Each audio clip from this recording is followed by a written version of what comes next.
இந்த காணொளியை காணும் அனைவருக்கும் என் அன்பான வணக்கங்கள். இந்த நாள் இனிய நாளாக அமைய எனது வாழ்த்துக்கள். இன்றைக்கி நான் இட்லி தோசைக்கு தொட்டுக்க ஒரு ருசியான வேர்க்கடலை சட்னி எப்படி செய்யறதுன்னு பார்க்கலாம் வாங்க. ஒரு வாணலியில் வேர்க்கடலையை நம்ம வறுத்து எடுத்துக்கலாம். நான் நல்லா ஒரு கைப்பிடி அளவுக்கு எடுத்திருக்கேன். இது 3 பேருக்கு இந்த சட்னி சரியாக இருக்கும். இப்போ வேர்க்கடலையை நல்லா சிறுவ வச்சு வறுத்துக்கிட்டே இருக்கலாம். விட்டுட்டிங்கன்னா தீஞ்சு போயிடும். நல்லா வறுத்துக்கிட்டே இருக்கணும். தோல் ஈஸியாக எடுக்க வர அளவுக்கு வறுத்தா போதும். இப்போது வறுத்தாச்சு, வேறு பாத்திரத்தில் மாற்றிக்கலாம். இப்போ அதே வாணலியில் ஒரு 3 டீஸ்பூன் அளவுக்கு எண்ணெய் விட்டுக்கலாம். 4 காஞ்ச மிளகாயை அதில் போட்டு வறுத்து எடுத்துக்கலாம். மிளகா தீயக்கூடாது. புளி ஒரு சின்ன நெல்லிக்காய் அளவுக்கு எடுத்துக்கலாம். அதுலேயே போட்டுட்டு நல்லா வதக்கிட்டு நம்ம அதை வேறு பாத்திரத்தில் மாற்றிக்கலாம். இப்போ நம்ம வேர்க்கடலையை தோல் உரித்து எடுத்துக்கலாம்.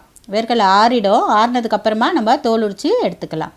மிக்சியில் ஒரு சின்ன துண்டாக 2 துண்டு தேங்காவை சின்ன சின்ன துண்டாக நறுக்கி போட்டுக்கிறேன். இதுக்கு தேங்காய் ரொம்பவும் போடக்கூடாது. பெருசாக இருந்தால் ஒரு துண்டு போட்டால் போதும். சின்னதாக இருந்தால் ஒரு 2 துண்டு போட்டுக்கலாம். வறுத்து வச்ச மிளகா புளி போட்டுக்கலாம். தோல் உரித்து எடுத்து வச்ச வேர்க்கடலையும் அதில் சேர்த்துக்கலாம்.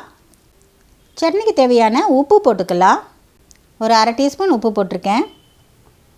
இப்போ மிக்ஸி மூடிட்டு நல்லா அதை அரைச்சிட்டு அதுக்கப்புறம் தேவையான தண்ணி ஊற்றி நம்ம சட்னி அரைச்சி எடுத்துக்கலாம். இப்போ அரைச்சாச்சு, நம்ம வேறு பாத்திரத்தில் மாற்றிக்கலாம்.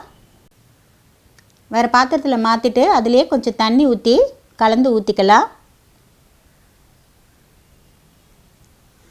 இப்போ நம்ம அதே வாணலியில் எண்ணெய் இருக்குது. அதுலேயே நம்ம கடுகு 1/4 டீஸ்பூன், உளுந்து 1/4 டீஸ்பூன், சீரகம் 1/4 டீஸ்பூன் போட்டுக்கலாம். பொரிஞ்சதும் கறிவேப்பிலை போட்டு பெருங்காயம் கொஞ்சமாக போட்டு தாளித்து நம்ம சட்னியில் ஊற்றிக்கலாம். இந்த சட்னி இட்லி தோசைக்கு ரொம்ப நல்லாயிருக்கும். எக்ஸ்ட்ராவே இட்லி தோசையை சாப்பிடுவாங்க. அந்தளவுக்கு ருசியாக இருக்கும். நீங்களும் இதே போல் செய்து பாருங்கள். வீடியோ உங்களுக்கு பிடிச்சிருந்தா லைக் பண்ணுங்கள், ஷேர் பண்ணுங்கள், சப்ஸ்கிரைப் பண்ணுங்கள். இந்த காணொளியை பார்த்த அனைவருக்கும் என் நன்றிகள்.